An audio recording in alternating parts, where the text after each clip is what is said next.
Assalamualaikum dan selamat sejahtera kepada pendengar channel Kesihatan Malaysia. Topik kita pada hari ini adalah demam campak ataupun measles. Sebelum saya teruskan, sila tekan subscribe, like dan share channel Kesihatan Malaysia untuk melihat video-video menarik yang kami sajikan setiap minggu. Apakah itu demam campak? Demam campak adalah jangkitan akut pada kanak-kanak disebabkan oleh virus measles. Pesakit demam campak biasanya mengalami gejala jangkitan respiratori ataupun pernafasan dan disertai ruam pada kulit.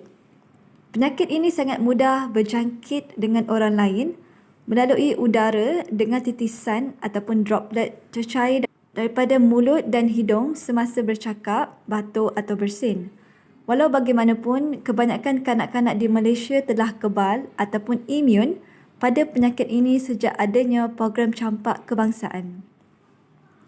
Akan tetapi, kebelakangan ini terdapat pertambahan dalam kes-kes campak di bandar utama dengan kemasukan orang asing. Oleh itu, jika seorang kanak-kanak tidak lagi mendapat vaksin dan terdedah kepada individu yang menghidap penyakit ini, maka kemungkinan besar kanak-kanak ini akan dijangkiti virus ini. Apakah tanda-tanda demam campak?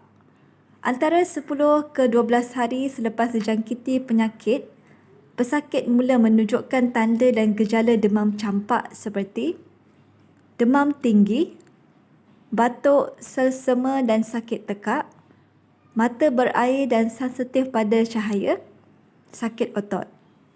2 atau 3 hari kemudian timbul ruam-ruam bermula di bahagian muka dan kepala, kemudian merebak ke bahagian badan, tangan dan kaki. Ruam akan kekal selama 4 ke 7 hari. Semasa ruam timbul, suhu badan biasanya sangat tinggi. Demam campak boleh menjangkiti orang lain dalam masa seminggu sebelum timbul ruam sehingga 4 hari selepasnya. Adakah setiap demam yang disertai ruam merupakan demam campak? Tidak. Demam campak sering dikelirukan dengan penyakit Rosellae infantum yang disebabkan oleh virus lain, tetapi mempunyai ciri-ciri yang sama dengan demam campak. Melainkan selepas 2-3 hari ruam timbul, demam biasanya akan kebah. Satu lagi penyakit yang menyerupai campak adalah rubella ataupun campak Jerman. Apakah kesan demam campak pada kanak-kanak? Kebanyakan kanak-kanak yang menghidapi demam campak akan sembuh dengan sempurna. Walau bagaimanapun, kadang-kadang boleh terjadi komplikasi yang serius, terutama golongan yang menghidapi kekurangan zat makanan dan mempunyai imun sistem kekebalan rendah. Antara lain komplikasi yang sering terjadi adalah jangkitan pada telinga, jangkitan paru-paru, jangkitan pada otak, cirit-birit. Kes yang serius boleh berakhir dengan kematian. Bagi wanita hamil pula, boleh menyebabkan keguguran atau kelahiran pramatang. Bagaimana merawat demam campak?